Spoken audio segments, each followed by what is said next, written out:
Welcome all back to the Inner Shift podcast. I hope you have a coffee and you're going to spend an hour with us because we're going to learn a lot. And I think that in this show, you're going to hear a lot of things that sound really familiar to your own experience. So we're inviting to our chat, Margaret Dennis, and Margaret and Amy Friesen, my co-host, work in a similar environment, but Margaret brings to the table a really important piece that she specializes in that has affected my life. I think it's affected Amy's life, not to speak for her. And Margaret, welcome to the Inner Shift podcast. Thank you very much for having me. I'm excited to be here. Hi, Margaret. Hello, Amy. Happy to have you. I have to stop the presses for a minute because Kim, I think that kitchen looks familiar. I mean, I don't know, but like, where are you? I am in the most amazing home that I have ever been in. And my bestie is in an office next door, which is fantastic because I am in the home of Amy Friesen. I returned home yesterday to Ottawa after 6 month travel through the United States, writing a book about what's happening in the United States. And this is my first time back in our hometown, city I love so much, Ottawa, Ontario, Canada. What that means is that now you're on my turf. I'm not hating it. We had a great dinner last night and I've got this beautiful view and this beautiful kitchen. And so, I'll have, and we have 3 dogs together. Here goes one of yours. So if you hear any woofing in the background, we now have all 3 and wherever they under one roof. Sorry, Margaret, did you want to talk in this or do you want to? No, I'm good. I'm good. You guys go. Go. I'm enjoying the conversation. This is good. I mean, how could I hate this kitchen? I mean, oh, you can't hate that kitchen. That kitchen's beautiful. That's I know. Beautiful kitchen. She doesn't know I'm never leaving. Yeah. No. My daughter's on it, so she's ready. She's chasing you out. But so Margaret and I have known each other for a ton of years, because we're in the same industry for quite a long time in marketing. And now, Margaret, you own a company called Evolve Coaching, where it's women's life and empowerment, holistic grief coach. You have a lot of other things under your umbrella, best-selling author. Maybe we could start with, can you just tell everybody a little bit about you? Round out, who is Margaret? Oh, sure. Throw the heavy questions right at the beginning. So I don't know, I could do the whole spiel. Like, I'm a mom and a doggy mom and a business owner, and I love all of what I do. But I'm a woman who's been through grief just like everybody else. And I've been through a whole bunch of things, which sort of leads you to where you are. I think as a coach, being able to coach people around things that I've experienced has been really beneficial to both me and to them, and is probably one of the most rewarding things that I do. So me, I've had Evolve Coaching for about 5 years, and prior to that, Amy, we worked. We've known each other for a very long time, and just I'm a people person. I'm someone who loves to find joy in life, and sometimes life will kick us in the pants and knock us down more than we care to admit, and sometimes in ways that we're not prepared for. So I like to think of myself as that person that helps you get back on your feet and to heal. And I don't know. I'm also a traveler like Kim, maybe not quite so extraordinary 6 months away, although that would be amazing. But I'm the type of person who could grab a back, so you could say to me Friday morning, hey, grab a backpack, let's go, we're gone. I'll be like, okay, let's go. I'm going to take you up on that. This summer, I have a lot of places around Ottawa that I haven't been to yet that I do want to travel to. So let me just preface this by saying I met Amy because my dad was dying. So a friend introduced us and I had no idea what to do. And Amy and I were actually talking about this morning, is that something started to happen before he actually died, in that I was already grief stricken. I mean, he had lost his memory. We found out that the cancer was fully metastatic. My dad went from diagnosis to death in 7 weeks. So Wow. can you, Amy says that this is something that you know a lot about. Can you talk to our viewers and listeners about the fact that grief doesn't start when the person dies? No. Okay. There's so much around grief, and I love teaching about it, so I'm happy to share.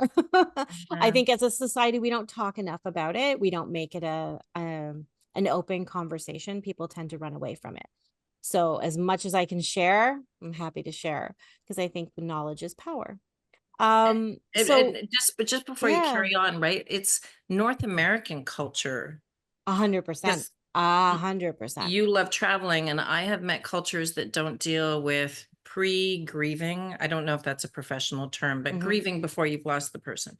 So Right. I just wanted to specify that, you know, we hope to have listeners from all over the world, and other cultures do it differently than North They American. do. They And I really, don't really like our do. way. I don't No, our like- way sucks. Our way really, right? really sucks. It's shit. It's totally Yeah. shit. Oh, I teach people about this all the time, about how crappy we do it.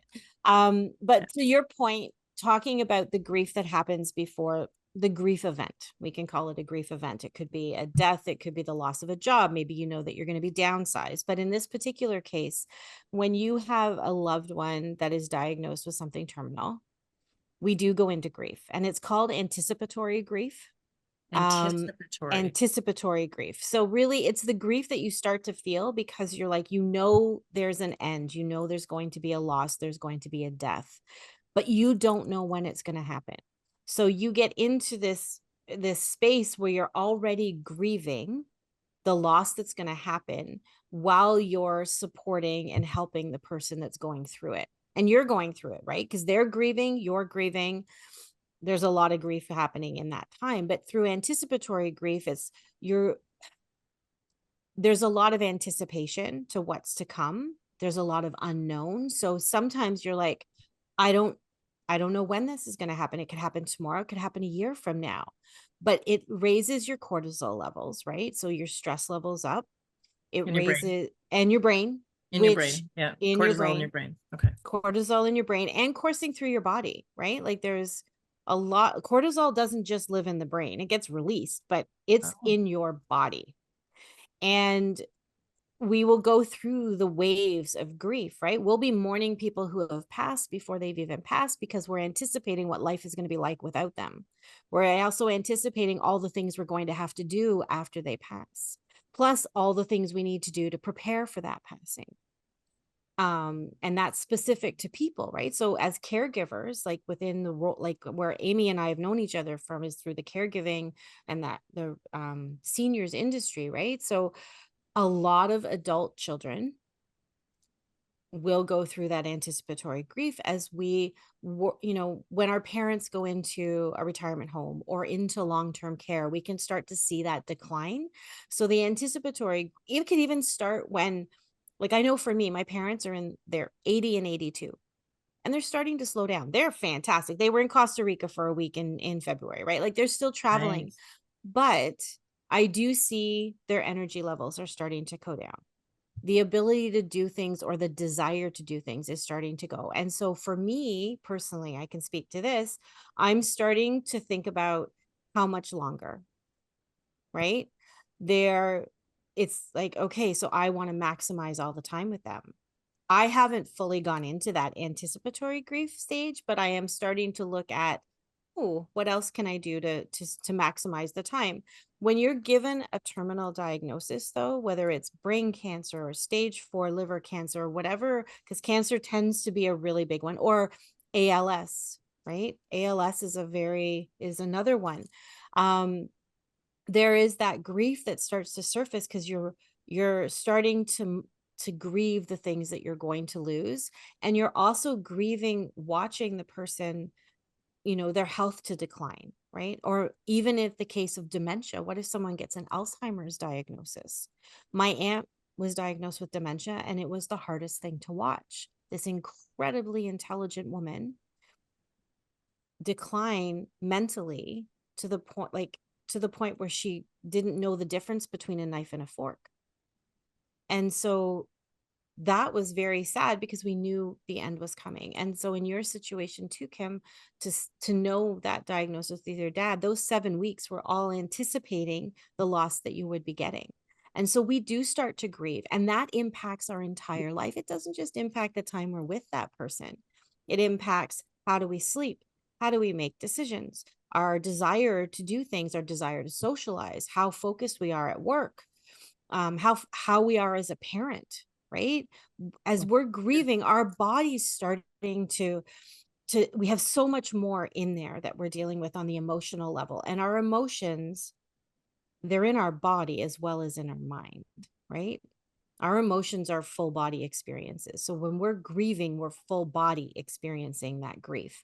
And the thing with anticipatory grief is we ride the wave, right? Some days are better than others. And we can still attach to the position that the person is still there. I still have that time. I still have this moment. And then we get to the actual grief event when we lose them and they pass away. And we're grieving the actual loss at that point. But it doesn't mean that our grief is easier, because they're two separate types of grief. There's the actual anticipating, and then there's when it actually happens. So you can do a lot of grieving prior to when someone passes, but it doesn't mean the actual passing is going to be any easier. You may be able to reconcile some things, but yeah. But Amy, and I'm curious about how the two of you see this is, and I was telling Amy this morning, just between the two of us, but why not with the whole podcast world, is I said those words to my dad, is it's okay to go, because he was holding on for no reason. I mean, you know what end stage looks like. There's morphine up the wazoo and everything. And because just lying in state, as I used to call it, that's tough stuff. How do the two of you prepare your clients and your friends for that? Like, what preparation can you do? there isn't any. Oh, Like, I hate to say that, but and the reason I say it is because everybody's different. Everybody comes to a situation with different experiences, different personality, different relationships with the person that's passing. I could say to you, okay, this is what's going to happen, right? You're going to get this diagnosis, and all right, here you go. But you don't know what your emotions are going to do. You might be the person who just absolutely dissolves in tears and cannot focus and is doom, like that's it, everything's done. Or you might be the person who's going to flip into, how can I help? What can I do? I'm going to be the doer person. Preparing someone for anticipatory grief is like trying to prepare someone for grief itself. You can't. And that's the real catch-22 when it comes to grief. I could give you all the advice in the world. I could say, okay, make sure papers are in order. Make sure you've talked to them about their last wishes. And yes, those things you can do. But I deal primarily in the emotional side of what happens with grief. And so you can't ever prepare for the emotional side of it because you don't know how it's going to hit. Some people get that, like a lot of the clients that I work with, we talk about what emotions have come up. And I'm like, I know you're sad, but what else is there? And often it's like anger, resentment, relief, guilt, shame, all kinds of things that surface that they're not ready for. How do you prepare someone for that? I can say to you, you might experience emotions that you're not ready for. So it's almost here's your possible list of everything that might happen. I can't tell you what's going to happen for you. You know yourself best. So maybe it's remembering that during this time, make sure you're putting time for self-care and rest. Maybe take some things off of your to-do list. Ask people for some help.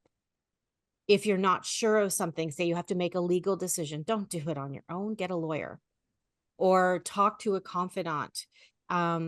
Don't be afraid to ask for help, because I think and especially as women, we will do everything ourselves because we don't want to bother anybody. We don't want to put anybody out.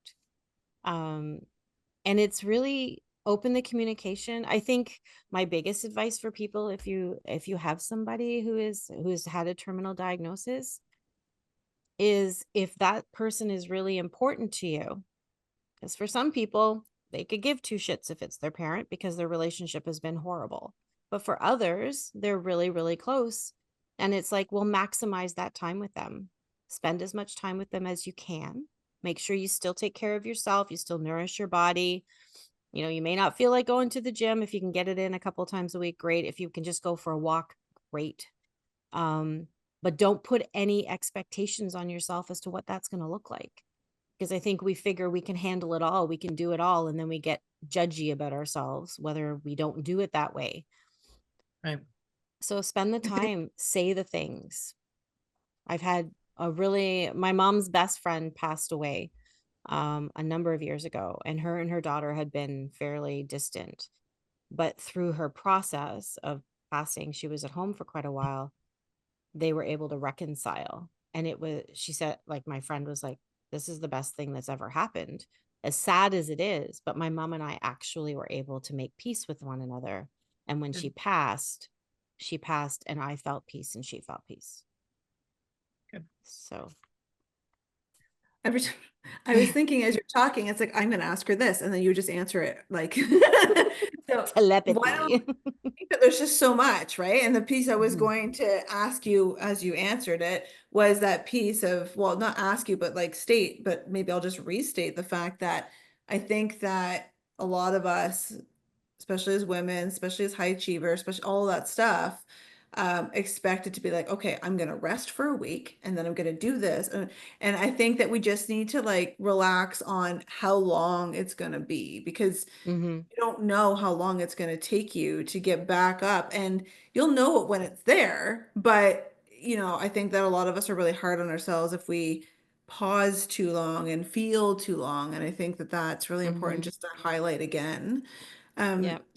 through a lot of the work that we've done, one of the things I wanted to touch on specifically was anticipatory grief, not anticipatory, maybe living grief. I'm not even sure if that's an actual word, but living Mhm. grief where someone like your loved one has dementia. And sure, you can have the anticipatory grief, but what about the grief people feel about the life they've lost, about Mhm. how they wanted life to go and now will not? Because Yeah. I mean, in our society, dementia's on the rise. I mean, after the pandemic, just in my own business, we've just seen a sharp increase from everything from just starting memory loss all the way through to, pretty, extensive. So Mhm. maybe we could talk to that crowd very specifically, because a lot of them, I'm going to build in the word, my Mhm. favorite word, which is guilt as well. A Mhm. lot of them Oh, feel yes. guilty for grieving a living person, even Mhm. if it's not like the anticipatory grief. Like you said, there's different styles and types of grief, but they feel guilty for that because that's not what they thought their life was going to be, caring for someone. Mhm. That's not what they wanted their relationship with their loved one and their grandchild to be. All of this stuff. Can we maybe talk to that? Mhm. 100%. And But, that is and sorry, go Margaret, ahead. No, go I'm ahead. gonna interrupt because I really support this, and because I'm an only child. Mm. So my parents' care, both are gone now, but my parents' care was 3.5 years of in my early 50s. My life completely changed. So I really love this question Mhm. because I think it's going to happen to a lot of us in our 50s, and I'm in the Mhm. later part of 50s now, but I think it's so important is that there's a part of your life that you're going to lose. Do you go for Mhm. the promotion or do you take care of your parents in Kingston, Ontario? Mhm. Like so Yeah. important. And you're so not alone. I have a number of clients that are in that exact situation. Majority are like, when I speak about the clients that I'm working with who are in that situation, majority it is caring for aging parents. I have a couple who are aging for or who are caring for exceptional children. So that's a whole other topic. But Yeah. caring for aging parents, we are seeing that more and more and more. And primarily it comes down to either the eldest girl or the only girl. You do not see the men unless there's no females around taking on that primary caregiver role. And Um, actually, let me verify that with you because we had on a guest that I used to work with from CHPCA, Canadian Hospice Palliative Care mhm, Association. all the numbers show it's women doing the majority of the caregiving. 100%.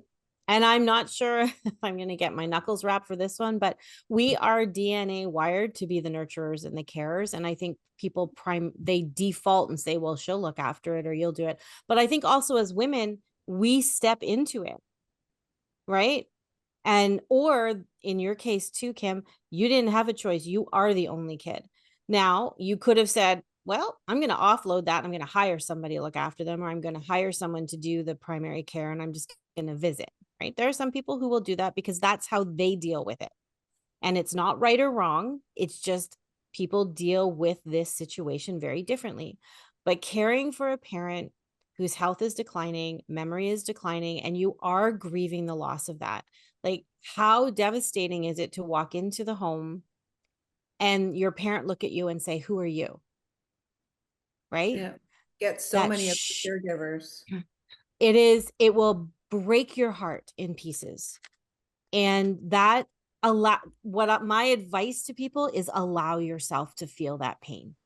Allow yourself to be sad, allow yourself to mourn and grieve the loss of that connection, the loss of that, what you wanted. Because I think a lot of us, when we're going through that, we go, I just have to focus on caring for mom and dad. I know it's part of, and you can logically say, I know it's part of the disease. I know that they're not being mean to me because of X, Y, and Z. I know it's not because of me. I know it's because of the disease, and you can offset it. But on an emotional level, it freaking hurts. Yeah. And you become very broken too. Like, and broken on an emotional level. I think it can hurt us really deeply. And we can logic it till the cows come home, but we don't deal with grief on a logic level. If you want to heal and you want to allow yourself the ability to process and heal your grief, you have to feel it. So my advice is, if it hurts, let it hurt. You know, what works for you when it hurts? Is it better to journal it out? Is it good to punch a bag at the gym? Is it better to go scream in a pillow? Like, and you can't really say anything to the parents because they're not going to understand. No, but Amy, oh, sorry, Amy, I had a question for you, but you go ahead. I had a question for you about this. My foolproof way is to turn the metal up in the car and scream at and just drive. I mean, whatever works for you. That's so not what I thought you were going to say at this particular moment. The other part of it, though, is in the scream singing is the swearing. A lot of F-bombs, like a lot of them. But okay, so I have two questions for both of you. The first one that I was having for Amy is what Margaret was suggesting. Great, you hire somebody, but then you get into, are you spending your parents' money, your inheritance, because things are expensive? And then the second question I have, and then I'll let you to riff about this. That's what the kids say. They say that you riff about something. I don't know if that's true. Is how do you go home at the end of the day and not turn on the metal music, as Amy was just saying, because it's got to be stressful for the two of you to deal with people like me who are just trying to get the best healthcare for their parent. I mean, you do go home and do the and do the thing. I think that, to Margaret's point about how people deal with it, it's also what I always tell people too, is that, you know, if being a caregiver is not something you want, that is okay too, and deal with it with the next best way. So I don't know that there's any right or wrong way. If there's no finances and there's no money that's going to be left over and all of that, then maybe that is the only way. But if there's different things, like I have caregivers that have told me, you know, we get together to plan things and to deal with our parents over, like the over plan. And we take it out of the pre-estate almost. They just, like, the parents pay for it so that everybody's on the same page, which I thought that was pretty cool, because people don't feel out of pocket at that moment. You know, some people don't have all that. And so, you know, you just have to kind of do the best you can. I also am wondering, you know, a lot of people have their loved one that has advancing dementia in long-term care.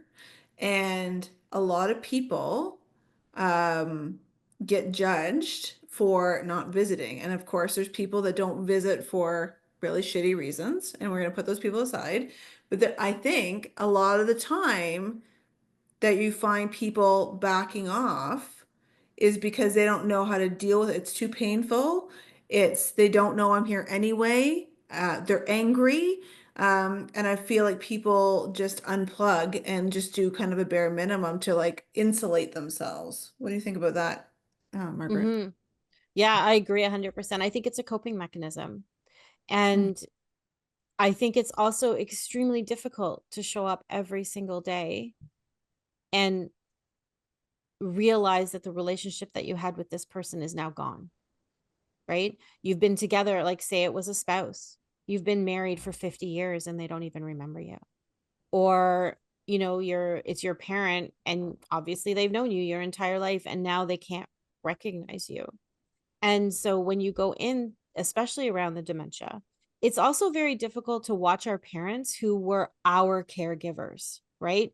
They were always the strong ones. They were always the ones that would show up when we needed things. They were the ones that it didn't matter what happened, they had it. At least that was my experience, right? Not everybody has that experience. Not all of them, but some of them.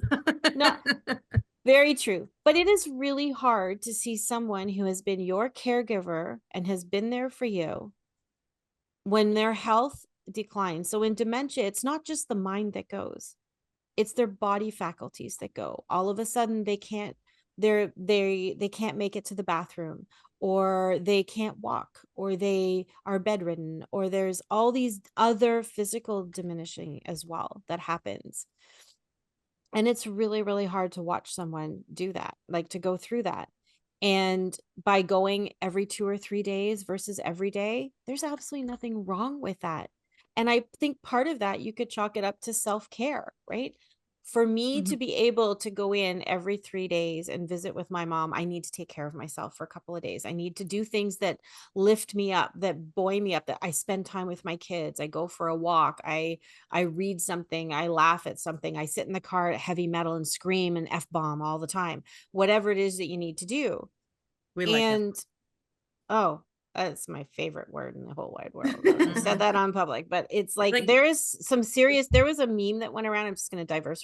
There was a meme that went around. I don't know if you saw it, that it's like screaming fuck at the top of my lungs is better than therapy. It's and so honestly, multi-purpose. It is. It's a It verb, really, it's a noun, it's an adverb, it's a wonderful word. Anyway, sorry to interrupt you because you were that's talking okay. about finding your way when maybe Mhm. you can't go every day. And I think it's to Amy's point too, right? People are going to judge you. They're going to judge you no matter what you do, right? Judgment is rampant and everybody is really good at telling you what they think. But it's Yeah. not their journey. It is not their parent that's there. It's not them that has to get up every morning and realize, okay, I'm not sure if mom's going to recognize me today, but I'm going, and how much it takes for us to go in. And there are some people, honestly, who can do this and do it really, really well. And there are those of us who will crumble, and that is okay because we all have our own journey. I think the But other it is, point I think the other point in long-term care, just to like round that out as well, is that sometimes when people get very advanced in dementia and they don't recognize you, sometimes it's more agitating for you as the caregiver or the child or whatever to come in because they're used to their specific surroundings with the caregivers there and all that. And if they don't remember you, it could be a lot more agitating, which just kind of adds to the mess of emotions that happen. Mm-hmm. Mm-hmm. Yeah. Yeah. Yeah, it's really, really hard too, because I think I've seen clients and people that I know that when their parents are in that early stage of dementia and it's starting to really start to show, and they're showing that aggressive nature because the person who is developing dementia is frustrated just as much as you are, but they can't control it, right? And so Yeah. they lash out, and then you as the child is like, why are you yelling at me? It's not, why are you being aggressive? Why are you saying things that aren't so nice to me anymore? And you take it personally, right? Because parents talk to you, you take it personally. And it's really, really hard when we're grieving, and it's really, really hard when it's our family and we have that deep emotional connection to them one way or another. Um, when things start to change and when people start saying mean things to you about someone who used to, was always very kind and loving, and now they're yelling at you, or they're screaming, or and it's like, because you look and you're like, that's not my parent. And the truth is, it isn't your parent, not anymore. And that's really hard when we can look at someone and see the person, but who's inside is not the same person they were. And it's really, really difficult. And that it does tie into the anticipatory grief very, very much, but it also ties into what Amy was talking about, that loss of expectation around what your life was going to be like. And Kim, to your point, that whole choice factor, right? Do I go to full-time caring for my parent, or do I take that promotion? And sometimes we'll be like, I want to take the promotion, but man, do I feel selfish doing that, right? And then we guilt ourselves into doing that. Or I'm going to be the caregiver, and because that's what I feel I need to do. And I don't think either choice, to be perfectly honest, is wrong. You make a choice that is good for you. So anyone who's listening, I want to give you blanket permission to make a choice that's good for you, because maybe you took the promotion and you feel amazing, and you've got a lot more in the reserve tank now to go visit the parent, to go be with the parent without feeling that resentful, right? If that promotion was what you really, really, really had been working for and wanted.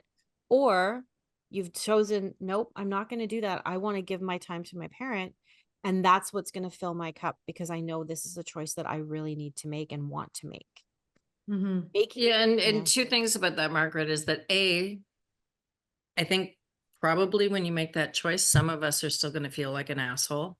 Either choice that we make. But the other thing that I wanted to ask you about was, the person doesn't necessarily have to die. I have grieved relationships. I have grieved my child going away to university. I have grieved the loss of the way that my body used to work. So one of the things that I'm taking from this conversation is, the person doesn't have to have already died, but it doesn't necessarily mean that there's been a diagnosis. You can grieve the loss of, I mean, look at all the people in the United States right now who are losing jobs, and I'm seeing them on social media like weeping because the world seems very unsteady to them. And so it doesn't have to be a matter literally of life and death. Sometimes it's a matter of living. And sometimes living can get really hard, like really hard. Yes, it really can. And that plays into the whole idea of my life is not what I expected, right? All of those things. I think as children, we grow up with this idealized life, or we have this vision of what our life is going to be. And it inevitably turns out very differently. Whether it's, I was going to be the bionic woman, just so you know. Oh, well, I was going to be Jodie Foster in Silence of the Lambs. I was going to be a forensic profiler. That's what I was going to do. I know. Love that for you.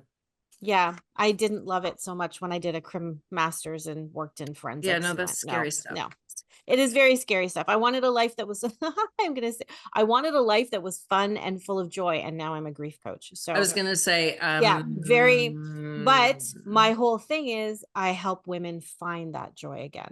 I help them get back to who they are, to really reconnect and allow them a safe space to process their grief, right? Yeah. I'm that safe place where they can be vulnerable. They can lay down the sword. They can lay down all those responsibilities. Thank goodness for you. Oh, well, thank you. To your point though, we will grieve any change or loss in our life. Anything. I created a grief assessment that I give out for free to anybody who wants it. There's only 30 things on it, but I need to actually expand it to probably 1,000. But it's different things that could happen in your life. You know, mental, emotional, physical abuse, grief, bullying, grief, getting married, grief, having a child, grief, miscarriage, infertility, someone cheats on you, you lose your house burns down, bankruptcy, your body doesn't do what it does anymore. Your relationship didn't work out the way you wanted. It's not like maybe you're still in it, but it's not what you were expecting and you're staying. So then you're grieving. Maybe your children have challenges that you never even anticipated. Maybe, relationship with your parents isn't what you had wanted.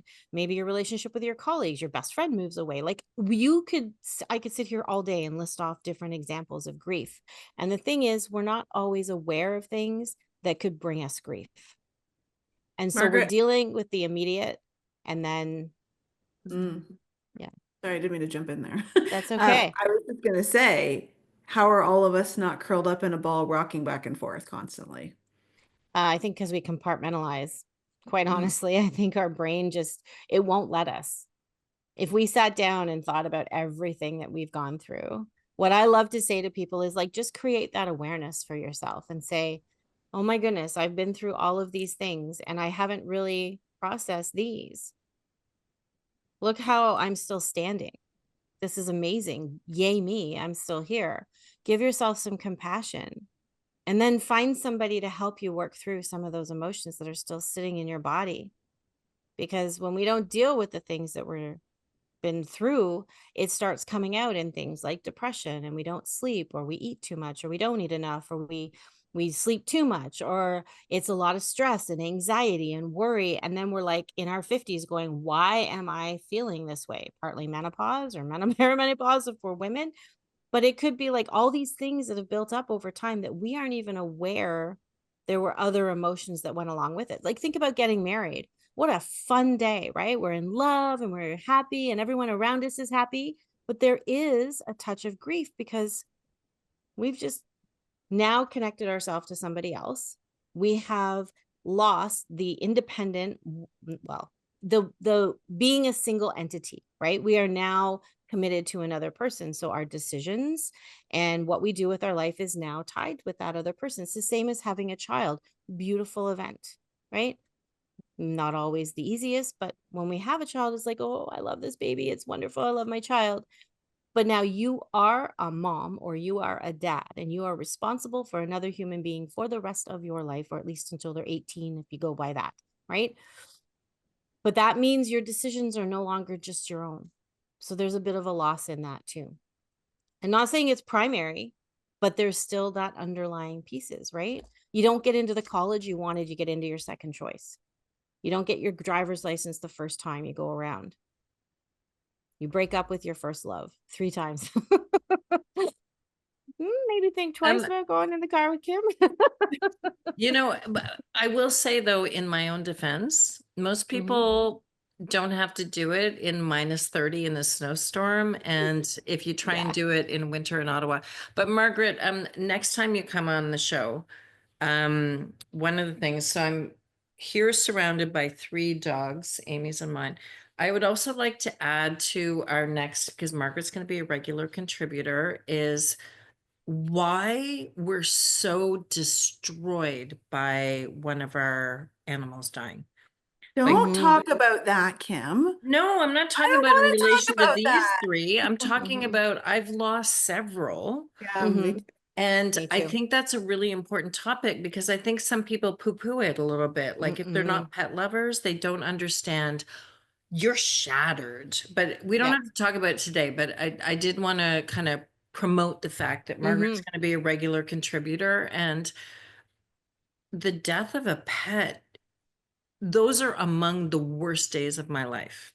Well, I do have a way to bridge that though, because my next question for Margaret is how do caregivers navigate grief of like not if they don't feel supported or not feeling seen when others aren't validating or recognizing that it's a loss or anticipatory or whatever, right? It could go with the animals if they're not pet lovers. It could go with people that don't understand that you're doing this big life changeover and all of the grieving that comes with that. It can be the caregivers that are just silently grieving.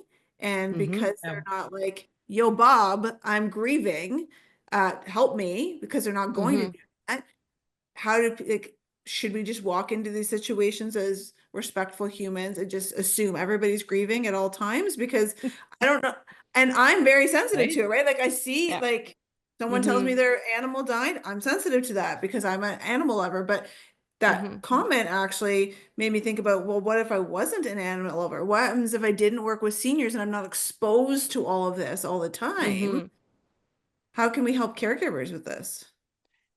It's a good question. It really is a good question because it does come down to knowledge and awareness. Like if we're totally unaware that somebody's going through something and they're not outwardly really expressing it or sharing, because we don't, when we're grieving, we tend to keep it close to our heart because part of it, we don't want to burden others with our sadness. The other part of it is there's that survival part inside that if we talk it out loud and we do this, oh my God, it's real. right? And then so we kind of keep it to ourselves, but society also doesn't support us for being out there. Like, think about when you go into work, and it's getting better now, but say you walk into work and you're like, oh my God, I pulled an all-nighter to get this paper done and I'm so stressed and I got to get this report out.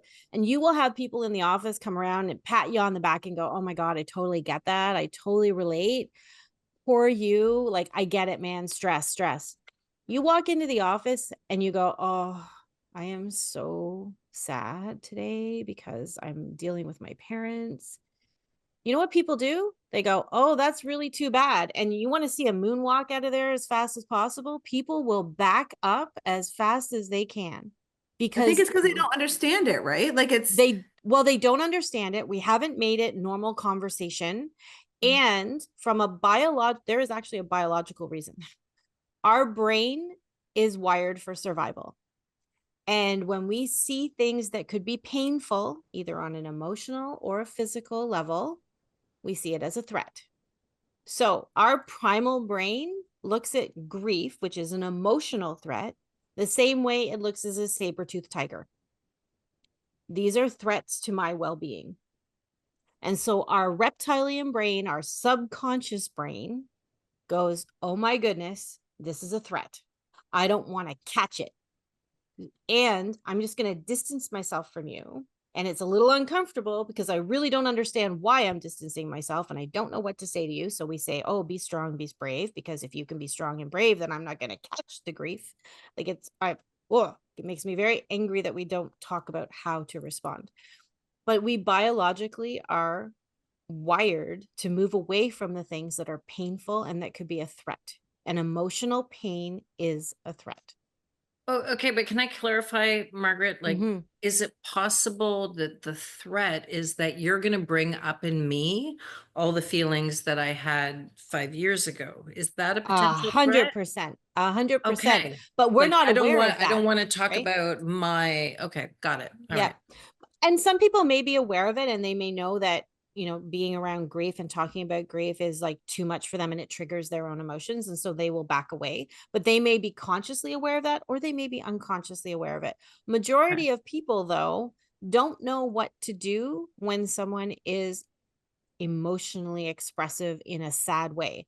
They're great if you're having a good old time. We all want to be part of that. But when you're sad, they don't want to be there.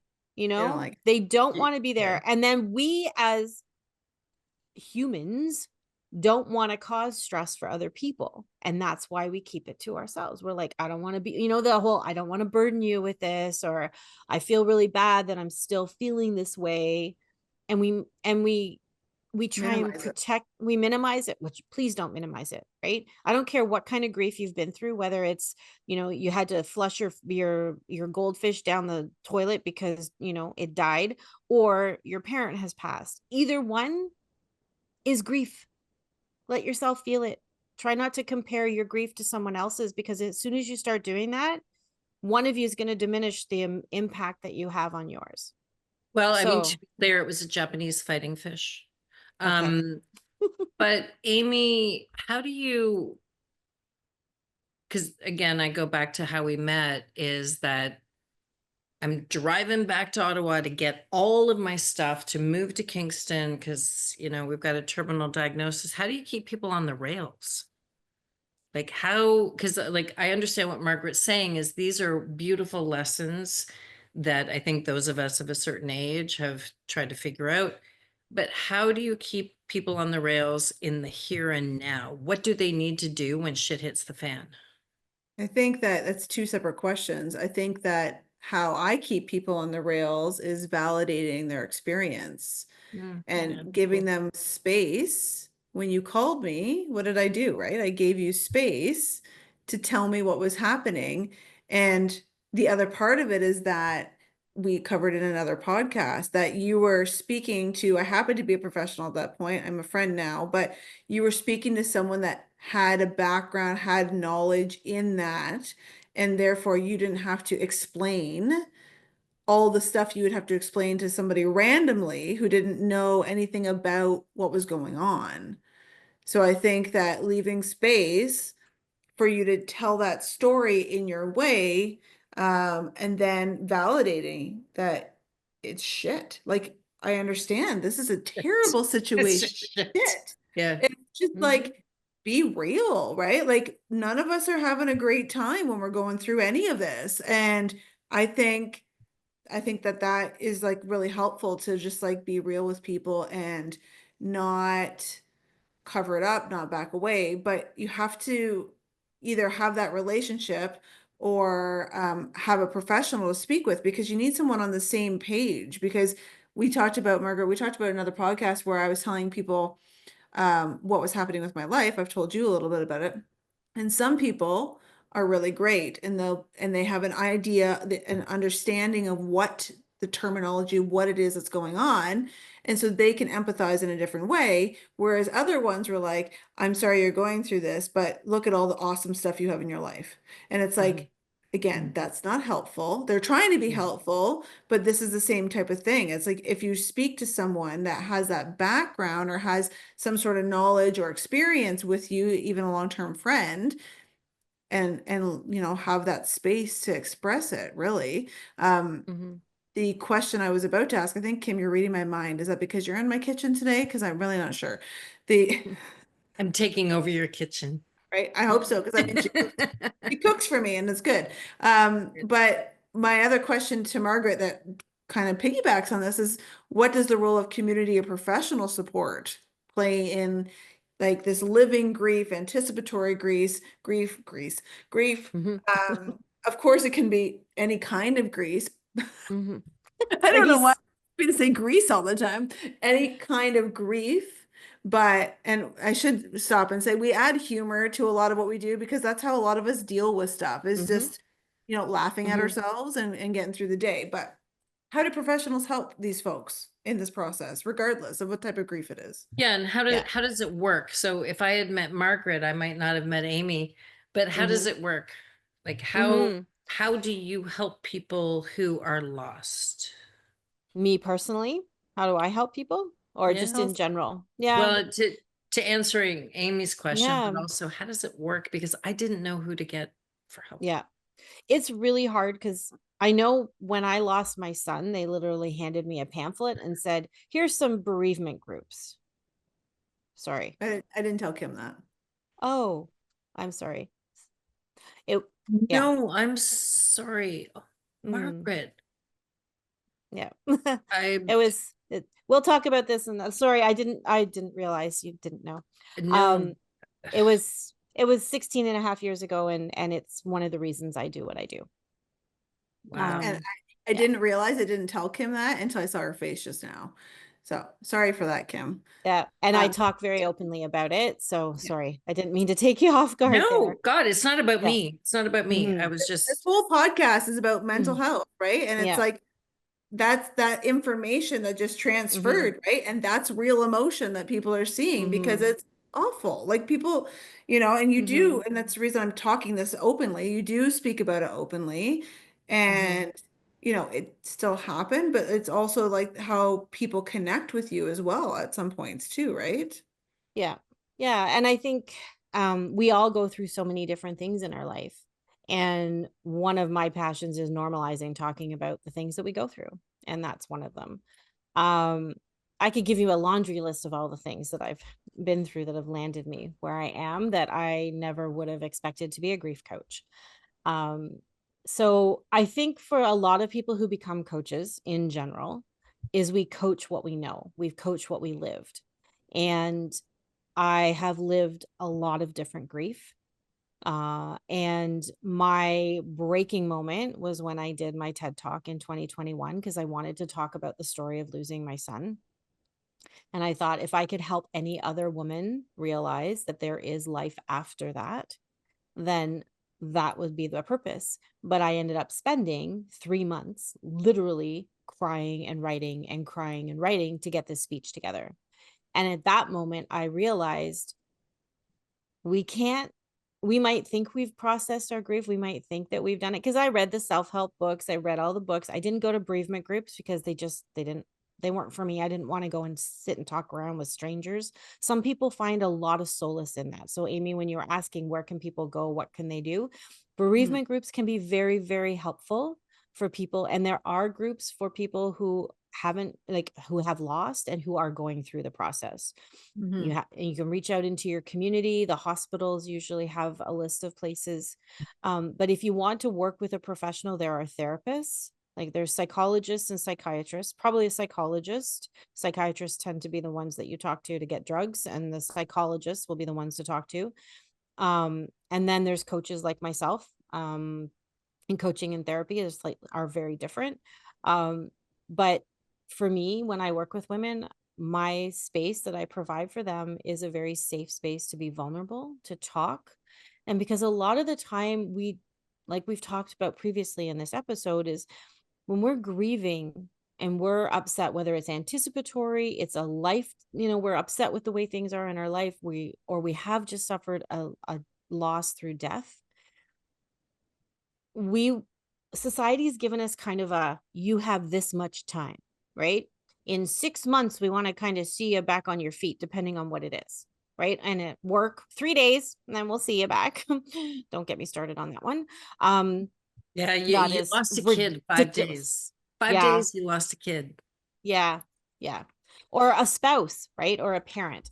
And it, like we said before too, it doesn't matter what it happened, it still affects you. You were still changed from your grief experience. You will never be the same person you were before. You're still you, but you're a different mosaic, right? Your things have shattered and you've put them back together. You're working on putting them back together. But when you work with someone like myself, as I'm a holistic grief coach, so I like to bring in different modalities into my practice. And so I do the traditional coaching, which is all about where are you now? How are we going to get you forward? But with grief, it's really, really important to me and within my practice to let's work through the healing process as well. Like we need to feel the emotions that are still sitting right here. And I can give you a space where you can come and you can tell me what you think and what you feel. I have had women get up and scream on our sessions because they just needed to let it out. I've had women cry the entire session because they haven't had a space to feel held and supported. And that's what I offer. And so we go through that. But what happens is I take them through a process where they get from their head into their body, and we start to feel, where is it your grief sitting? Is it in your chest? Is it in your throat? Is it in your legs, in your head? And we work through that. But what happens is we get through the heavy stuff, and then we start unlayering, like, well, what else is coming up for you? And then there's all these memories of grief that's happened in the past that they didn't even remember. And so it's healing through that too. And once we get to the point where we brought things into awareness and we're working on the healing, then we can start figuring out, okay, well, where do you want to go now? Because if you aren't processing the feelings that you're still carrying around, they're going to continue to be there, and they're going to continue to pop up unexpectedly. For me, mine happened. I was at an international conference. I was sitting in a row, 10,000 people in the room, and I'm in the middle of a row. Speaker said something. I don't know what they said.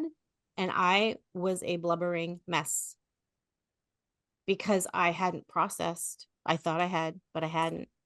And I couldn't stop crying, and I couldn't get out of the seat. And people around me were like, oh, we're sorry. Are you okay? Like they didn't know what to do with me either. My goal with my clients is to get them to a space where they can create support systems for themselves so that when their grief comes up, because grief will keep coming up for you, you can process it and you can heal it and you can feel it. But I know couple of years, like every year around my daughter's birthday, because my daughter is the twin to my son, every year around her birthday, there's that memory of it's her birthday. And then 3 days later, her brother had passed. And so it's that combination, right? And you get triggered and it happens. And when we lose a parent, there's that first year, especially a spouse, a parent, a friend, is that first year anniversary dates, right? This was, birthdays, wedding dates, favorite day of the year, things like that. And so we work together to figure out, how do you support yourself when those moments happen? And a big part of it is let the feelings come, sit with them, because when you can sit with them for a few minutes, the intensity will start to drop. It's that intensity that's really hard at the beginning. And I think that's why we shy away from feeling our feelings, especially around grief, because they can be so intense. And sometimes we feel that if we allow ourselves to feel them, we're going to get carried away and it's not going to be able to stop. And we're going to be really, really sad for the rest of our lives, or we're going to be really, really angry for the rest of our lives. And I'm here to tell you that you need to let it out, or else it's going to keep coming up. So I don't know if that answered the question. I go off on a tangent Margaret, all the time. I'm going to leave you and Amy to wrap this up, but I wanted to say 2 nights ago, I was in Kingston, Ontario. I swore I would never go back to Kingston, Ontario. And the best thing that my dad and I ever did together was fly kites on Fort Henry Hill. If you're familiar with beautiful. Kingston, Yes. you know, and so Buddy and I, sound asleep. We ran all over Fort Henry Hill. I didn't get kites or anything like that, but my dad's death has been pretty complicated because my mother was a complete and utter bitch. And I just let it all go and I walked around as if we were flying kites. So your advice is so amazing because we all need to find our own thing. And if flying kites is your thing, go fly a kite. Go fly a kite. 100%. We never forget. I think that's a big thing is I want people to understand is you don't ever forget the person you've lost. Just because you heal and you start to move forward and you start to laugh again and you start to step back into your life again does not mean you have forgotten the person or you feel any less connection to them. It means that you're living and you are allowed to live. That's why you're here. Oh, Margaret. Oh, got me. Can you see my eyes glistening? You got me. Oh man, you knew you were going to get me, didn't you? I always say to my clients, if I don't make you cry on the call, then I haven't done my job. And I'm so glad that you're going to be joining us on a regular basis. Yeah. Me too. I'm very excited. Yeah. Margaret, before we wrap up your book, a little bit about it. I've been in 3 different books. 2 of them have gone #1 bestseller, which is very exciting. The first one, I think the one that I probably, the very first one I did was called Transformation Triumphs. And I contributed chapters to that, and it was telling my story. And I've contributed chapters around the same idea around talking about the story. And I'm actually in the process of writing my own now. So that is very exciting. It's on the back burner, but it kind of comes up every once in a while as I work through how I want it to be. But yeah, the book itself is really talking about my journey. And from all the way from a little girl when I was really bullied up until, infertility, having a baby, losing a child, divorce, all of that lovely things that happen in your lifetime. And so the chapters in the book are reflective of that journey and then where I am now. And it is possible to find joy and be happy even after going through a whole bunch of shit. It is. Can I just say, when I see you again, Margaret, you can have moments of joy, but I have stopped thinking you can be in a joyful space 100% of the time and just be grateful that you have these moments of joy. And I have felt very joy-filled talking to you because you validate everything that I have been through and so many other people. Oh, I'm so glad. Yeah. Margaret, thank you for joining us. Look forward to seeing you again. And if you're listening to us, please like, subscribe, and notify. And we will see you once a week. And until then, we'll see you next time on The Inner Shift. And we'll link Evolve Coaching. Oh, perfect. It has been a lovely pleasure. Thanks for having me. See you next time. Thank you.